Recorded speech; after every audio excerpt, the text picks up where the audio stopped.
gonna do? What am I gonna do? Let me ask you, what are you gonna do? What are you gonna do? So you're asking me what I'm gonna do, and I'm gonna ask you, what are you gonna do? What's anybody gonna do? What's your mother gonna do? What's your mother gonna do? Oh! I'm going to ask you again, what is your mother going to do? What's your mother going to do? What is your mother going to do? What is your mother going to do? Yeah, I'd like to see COVID-19 come up to me at the moment. I'd fucking take that shovel and I would fucking cut its head off. And then see who is going to take me on, you fucking disease motherfucker, you. I'll show you who's who.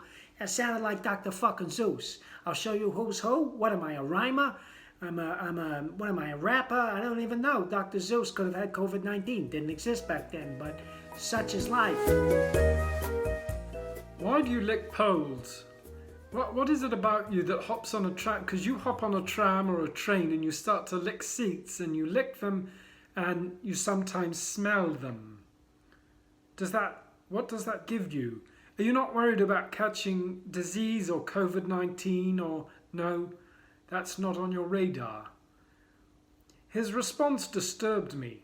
There was something about his response that was just too cavalier, as if he was almost harking back to his mother's illness in Arkansas and trying to find some sort of resolution in her hoarding and her obsessions in his own. I quizzed him further, and then he walked off into the distance under the breaking waves, and I never saw him again. I often wondered what became of Kevin. Sauce. I just did a dump out in the antechamber, and there was no toilet paper. Surely you know that when there are guests in your palace that you have dump paper. There wasn't a single sheet of bog roll, Marsalis. You're better than that. Yes, I know people have been hoarding, but if they've been hoarding, you have to join them, Marsalis. You have to join them. It's a competition. You have to compete. It's every man for himself. Now is the winter of our discontent made glorious summer by the sun of York, and all the clouds that lowered upon our house in the deep bosom of the ocean buried. Now are our brows bound with victorious wreaths, our bruised arms hung up for monuments, our stern alarums changed to merry meetings, our dreadful marches to delightful visions.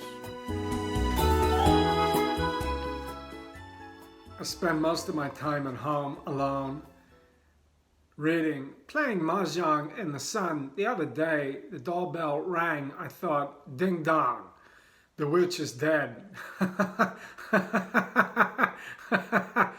But she wasn't. She was well and truly alive. I opened the door. It wasn't the postman. It was COVID-19. It said, boom, I'm already inside your house. I said, please, sit down, number 19, before you fall down. Let me tell you, my wife, she's upstairs making film. Most of it is illegal, but I want you to meet her because I got a feeling that when you meet her, she's gonna make you into gravy. Excuse me, I'm going to ask you a question. Is that a sniffle? Is that a sniffle? You're sniffing a little bit.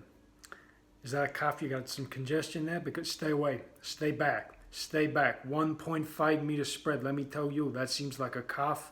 That seems like a runny nose. And what do you got, a sore throat? Let me tell you, you're in a congested area and you're going to infect the whole territory. You should be inside. You should be behind the locked door. You should not... What do you mean? Whoa! I'm talking to myself in a mirror. What's the matter with me? Is the self-isolation getting to me? Whoa, Bob! What are you doing? I'm going to ask you again. What are you doing? What are you doing talking to yourself? Do you have a sniffle? Is that a sore throat? Am I imagining what you said to me right now? Where do you get the balls big enough to talk to me like that? Huh? Huh? This is this. What does that mean? This is this. Yes, honey. I'll be down. Mom! By the way, before I go, because I can't be here, There's no toilet paper. You possibly have COVID. You're saying you want to touch me. Have you been working out? Because your thighs are looking huge. Squats, clearly. And you're bench pressing. What are you bench pressing, Marsalis? You know something. 300? More? I have to go. But I love you. I'm just down here at the local fish market and I'm looking for some really good sea bass, and here it's known for its sea bass, but I can't find any, and that's because of this dreadful virus getting around that's making people stay indoors. So it's literally me in this sort of tumbleweed is what I meant, world where there's no one around. So it's just me in this sort of World War Z situation, and I can't get fish unless I get some scuba gear and go looking for it for myself, and I can't be fucked doing that. And it reminds me of that poem by Dr. Seuss, Green Eggs and Ham. I can't think of a single line from it, but it reminds me of that, where the ham's gone green. And I thought, well, if you ate green ham, you end up with listeria and it'll be coming out both ends. So we don't want that. And I've been thinking over the last few days in this abandoned sort of situation of my father jumping off the cliffs of Dover in front of the whole family, no less.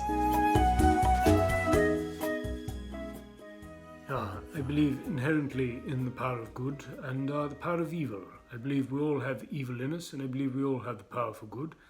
And if I have one message at all in life, it's that we have to keep going on, have to keep getting up, get out of bed and walk around the block, have a cup of coffee, whatever it is.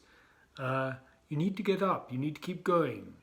I'm somebody who's always restless, and I was like that when I was much younger. I was never satisfied, never content. And I find that nowadays I'm still discontent, but I'm very content in a contradictory sort of way.